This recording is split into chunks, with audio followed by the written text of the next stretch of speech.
আসসালামু আলাইকুম।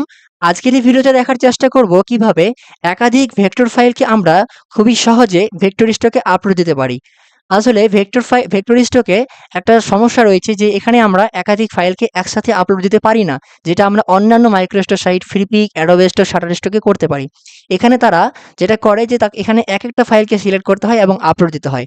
আমি যদি তাদের ওয়েবসাইটে গিয়ে তাদের আপলোড সেকশনে যাই, তাহলে দেখুন তারা সচরাচর দুটো আপনাকে আপলোড দেওয়ার অপশন দিয়েছে। নাম্বার 1 হচ্ছে ওয়েবসাইট আপলোডার, যেটার মানে হচ্ছে বেস্ট ফর স্মল ব্যাচেস। মানে আপনার কাছে ধরুন ৫ থেকে ১০ টা ভেক্টর আছে। Then you can definitely go for website uploader. এটা আপনি চুজ করতেই পারেন। কিন্তু যখনই আপনার কাছে ধরুন কথার কথা বলছি ৫০০ টার উপর ভেক্টর রয়েছে, তখন আপনি কি করবেন? আপনি কি একেকটা ফাইলকে সিলেক্ট করবেন, কিওয়ার্ড, ট্যাগ, টাইটেল বসাবেন? এটা তো অনেক ঝামেলার ব্যাপার, তাই না? তো আমরা চাচ্ছি একবারে যেন একাধিক ফাইলকে আমরা একভাবেই একসাথে আপলোড করতে পারি উইথ মেটা ডাটা। মানে কিওয়ার্ড, ট্যাগ, টাইটেল অটোমেটিক তারা নিয়ে নেবে। তো এটার জন্যই আজকের এই ভিডিওটি। আমরা আজকে এটাই শিখব কিভাবে আমরা একাধিক ফাইলকে একসাথে আপলোড করব। ঠিক আছে? দ্বিতীয় অপশনটা নিয়ে আজকে আমরা কাজ করব, মানে এফটিপি আপলোডার বা ফাইল ট্রান্সফার প্রোটোকল আপলোডার। এটা মানে কি বলে দেওয়া আছে, best for large or bulk submission. মানে আপনার কাছে যখন অনেকগুলো ফাইল থাকবে তখন আপনি এটাকে ইউজ করতে পারেন। ঠিক আছে? তো এটা আমরা কিভাবে করব? এটা করার জন্য আমাদের প্রথমে যেতে হবে গুগলে। গুগলে গিয়ে আমরা একটা থার্ড পার্টি অ্যাপ্লিকেশনের সহায়তা নেব, যেটার নাম হচ্ছে কি ফাইলজিলা। আপনারা হয়তো অনেকেই এটার সাথে পরিচিত হয়েছেন। আপনি গিয়ে গুগলে সার্চ করবেন ফাইলজিলা ডাউনলোড বা ফাইলজিলা ক্লায়েন্টস লিখতে পারেন। এটা লিখলে অনেক বেশি ভালো। আমি তাদের ওয়েবসাইটে প্রবেশ করছি। এখানে যাওয়ার পর দেখুন দুটো অপশন রয়েছে। নাম্বার 1 ডাউনলোড ফাইলজিলা ক্লায়েন্টস, নাম্বার 2 হচ্ছে ডাউনলোড ফাইলজিলা সার্ভার। আপনি এখান থেকে ডাউনলোড ফাইলজিলা ক্লায়েন্টসটাকে ডাউনলোড করবেন। এটা ডাউনলোড করবেন, হ্যাঁ? ডাউনলোড করার পর জাস্ট নরমালি খুবই কম সাইজের ডাউনলোড করার পর আপনার ডাউনলোড সেকশনে যাবেন। সেখান থেকে ডাউনলোড কিভাবে করতে হয় নিশ্চয়ই সবাই জানেন। এতটুকু বেসিক নলেজ আপনাদের সবারই আছে। ডবল ক্লিক করে ওপেন করবেন। সেটা আপনার পারমিশন চাইবে, পারমিশন দিয়ে দিবেন। নেক্সট, নেক্সট করতে, করতে শেষে গিয়ে ফিনিশ করে দিবেন। ব্যাস দ্যাটস ইট। এবার ধরুন আমার এটাকে ডাউনলোড করা অলরেডি আছে। আমি এটাকে ওপেন করছি। ওপেন করার পর আপনার কাছে এরকম একটা ইন্টারফেস শো করবে, হ্যাঁ? এখানে জাস্ট তেমন কিছু আহামরি কিছু নেই, ভয় পাওয়ার কিছু নেই। শুধুমাত্র ৪-৫ টা অপশন আছে। এতটুকু করলেই এনাফ।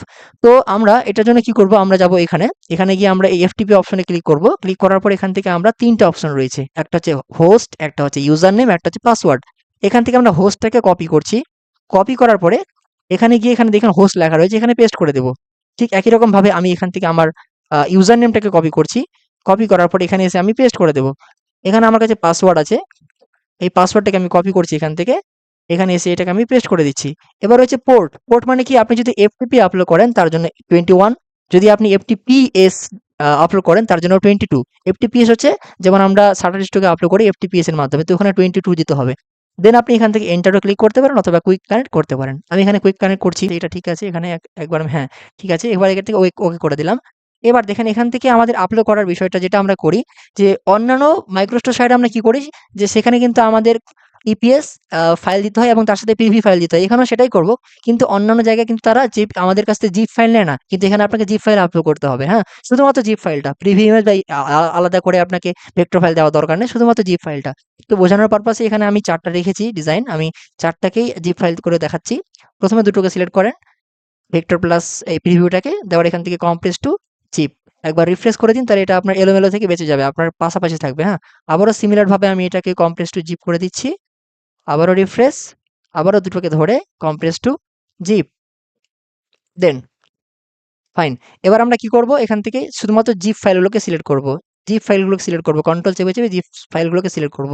সিলেক্ট করা হয়ে গেলে এখান থেকে আমরা এভাবে ধরে ড্র্যাগ অ্যান্ড ড্রপ করে এখানে নিয়ে এসে আমরা এই জায়গাতে ছেড়ে দেব। ঠিক আছে? যেই ছেড়ে দিলাম দেখবেন এখান থেকে আপনার এটা কানেক্ট শুরু হয়ে গেছে। আচ্ছা, এখান থেকে যখন আপনি কুইক কানেক্ট করবেন দেখবেন এখানে লগড ইন লেখা রয়েছে।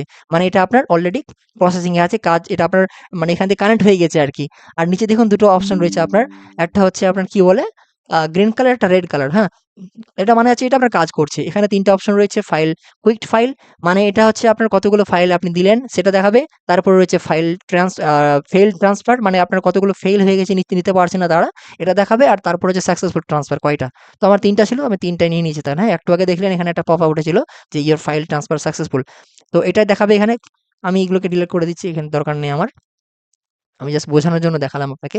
তো এটা যখনই হয়ে যাবে তখন আপনি দেখবেন আপনার কাছ থেকে ১ থেকে ২ ঘন্টা সময় নিতে পারে বা ৩ ঘন্টা সময় নিতে পারে। যে এখানে কিন্তু সরাসরি আসবে না। ঠিক আছে? ৩ ঘন্টা বা ৪ ঘন্টা পর আপনাকে কিন্তু তারা পেন্ডিং অপশনে এটাকে ফেলে দিবে। মানে আপনাকে মোবাইলে মেসেজ দিবে যে আপনার সমস্ত ইমেজগুলোকে আমরা অ্যাকসেপ্ট করে নিয়েছি ফাইলজিলার মাধ্যমে বা কিছু একটা। ঠিক আছে? সেটা আপনার পেন্ডিং এ ফেলে দিবে। যেই আপনি মেসেজটা পেয়ে যাবেন আপনি সঙ্গে, সঙ্গে এখানে এসে এডিট করতে শুরু করে দিবেন। এডিট কি করবেন? কিছু না। আমরা অনেকে এটাকে এভাবে রেখে দিই যে না আমরা ফাইল ট্রান্সফার করে দিয়েছি মানে আমরা তো সব মেটাডাটা নিয়ে নিছি। না এখানে একটু তারা ভুল করে। ভুলটা কোথায়? আমি যাচ্ছি, আমি এখান থেকে এডিট অপশনে ক্লিক করছি, হ্যাঁ? এডিট অপশনে ক্লিক করার পর তারা টাইটেলটা তো নিয়ে নিবে। এখান থেকে টাইটেলটা তারা পুরোপুরি নেয় না, একটু কেটে দেয়, হ্যাঁ? এটাতে ঘাবড়াবার কিছু নেই। যেভাবে আছে সেভাবেই থাক, সমস্যা নেই। তারা টাইটেলটাও নিয়ে নেয়, ডেসক্রিপশনও নিয়ে নেয়, এখান থেকে ট্যাগ কিওয়ার্ডস গুলোও নিয়ে নেয়। কিন্তু তারা ঠিকভাবে নিতে পারে না মেইন জিনিসটা, সেটা হচ্ছে ক্যাটেগরি। এটা আমাদের র‍্যাংকে যাওয়ার জন্য সবথেকে ইম্পোর্টেন্ট, সেটা তারা ঠিকভাবে নিতে পারে না। তো এটাই আমাদের এডিট করতে হবে। যেমন হচ্ছে এটা আমার ১ম এ তারা ফুড অ্যান্ড ড্রিংক এর মধ্যে ফেলে দিয়েছিল। এটা কি ফুড অ্যান্ড ড্রিংক এর মধ্যে পড়ে আপনারা বলুন তো? এটা কি ফুড অ্যান্ড ড্রিংক এর মধ্যে পড়ে? এটা তো আমার একটা ভিনটেজ টাইপের ডিজাইন এলিমেন্ট, এটার মধ্যে পড়বে। তো তারা ফুড অ্যান্ড ড্রিংক এর মধ্যে ফেলে দেয়। কখনো তারা ট্রান্সপোর্টেশন, কখনো তারা আমাদের ইসের মধ্যে ফেলে দিচ্ছে, যানবাহনের মধ্যে ফেলে দিচ্ছে ট্রান্সপোর্টেড।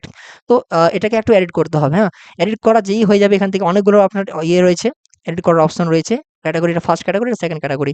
তো সিলেক্ট করে দেওয়ার পরে এখান থেকে সেভ চেঞ্জ করে দিবেন। এভাবে করে যতগুলো আপলোড করবেন প্রত্যেকটা ধরে, ধরে আপনি এখান থেকে এটাকে ক্যাটেগরিটাকে সিলেক্ট করে দিবেন। ঠিক আছে? পেন্ডিং থাকা অবস্থায়। ব্যাস তারপরে কিছুক্ষণের মধ্যে তারা ফাইনাল সাবমিশন করে দিবে।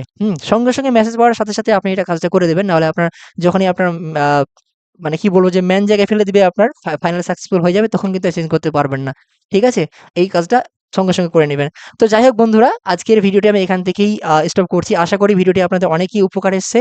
যদি ভিডিও থেকে কিছু শিখতে পারেন তাহলে ভিডিওতে একটি লাইক করবেন এবং আপনাদের মূল্যবান মতামত কমেন্টে জানাবেন এবং সাবস্ক্রাইব করে পাশে থাকবেন। আল্লাহ হাফেজ।